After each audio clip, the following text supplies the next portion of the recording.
Hi everyone, it's David from lendpower here. Welcome to another InvestPal episode. Today, I'd like to do a little bit of lending update in 2019.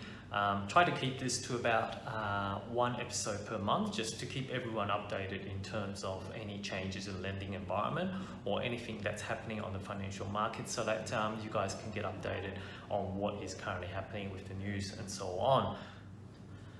So to start off, I would say at the moment, I can say that the lenders are still in the game of lending. So some people, after seeing all that negativity and all that news, they are quite a bit concerned, and I've even had a potential client calling up to say, is the bank still willing to lend at this point in time, given all that negative news that's currently out in the public? The question is definitely yes. The lenders are there to lend, and for definitely doing mortgages, because that's how they make their money, and they want to continue making that money throughout 2019. Having said that, they are currently looking for qualified applicants. So what do you mean by qualified, you may ask? Okay, so qualified applicants essentially means that they want to have a good steady income. They want to make sure they review the applicant's character.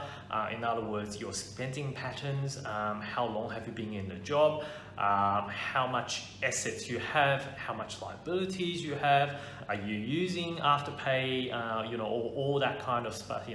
Enjoy first, pay later.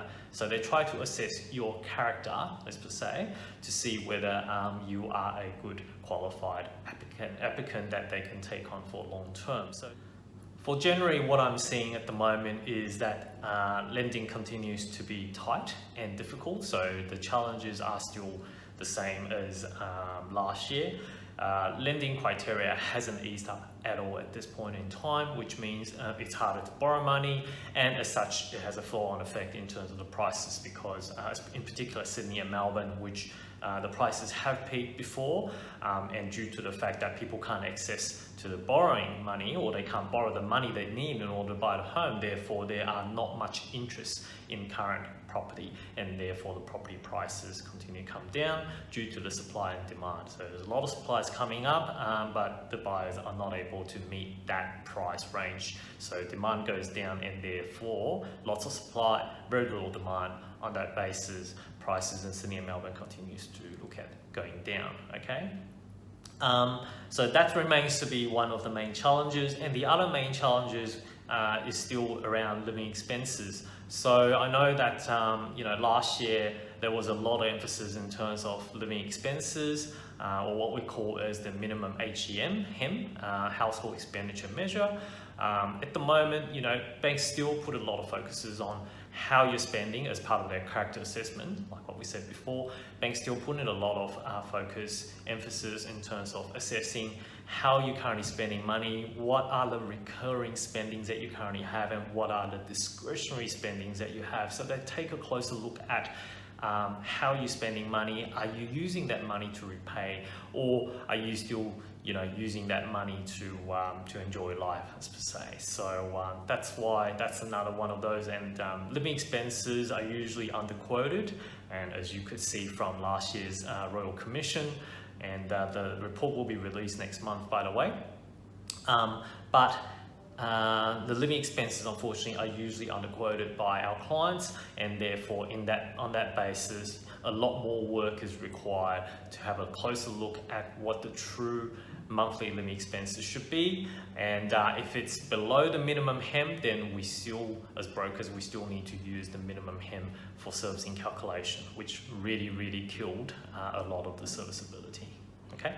Another key update as of December last year was that APRA has now removed the 30% interest-only lending cap for lenders. Now, what is the impact of that? That basically means usually the banks can write up to 30% of their new deals as interest-only loans.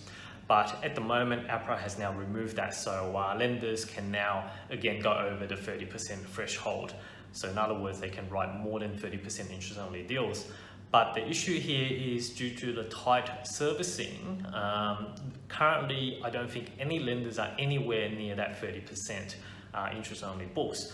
I think most of them probably hovering around 15 to 20% instead. So having changed that, APRA's strategy is to try to bring a bit of positivity into the market, that's for sure, by removing that 30% cap. And I expect that towards later this year, we may start seeing more lenders having more appetite in terms of getting the interest-only space. So we might see a more attractive interest-only loans in terms of the interest rates that's coming up. That's when the lenders are actually having more appetite to attract more interest-only loans. So that's definitely a good news for the investor. Oh, and very quick interest rate update in terms of the lenders. So in January, we currently have seen Bank of Queensland and also Virgin Money. So these two lenders have actually raised their interest rate, which if you are any of these two institution customers, you may want to check it out. And also, I'm still seeing a strong appetite in terms of people try to fix some of their rates while utilizing the really good honeymoon fixed rate terms at the moment. So if you're not considering fixing or are doing a split loan, it might be worthwhile speaking to your lender or broker to discuss that option instead. Okay, so that's a very quick roundup for this month's lending update. Now, the next month will be an interesting one because as the Royal Commission report officially gets released towards early February, there might be some changes and tweaks in terms of the lending environment. So I'll keep everyone updated in the February update to see whether there's anything that changes. But apart from that, I think for 2019, we still expect to see a tight lending environment overall. In general, the lenders are still in the lending game, but they want to take on more qualified and more qualified applicants with better servicing. We should hopefully start to see a bit more appetite in the interest-only lending as well. And that's pretty much a wrap for January 2019. Any questions, comment below. Otherwise, I will see you in next week's InvestPower episode.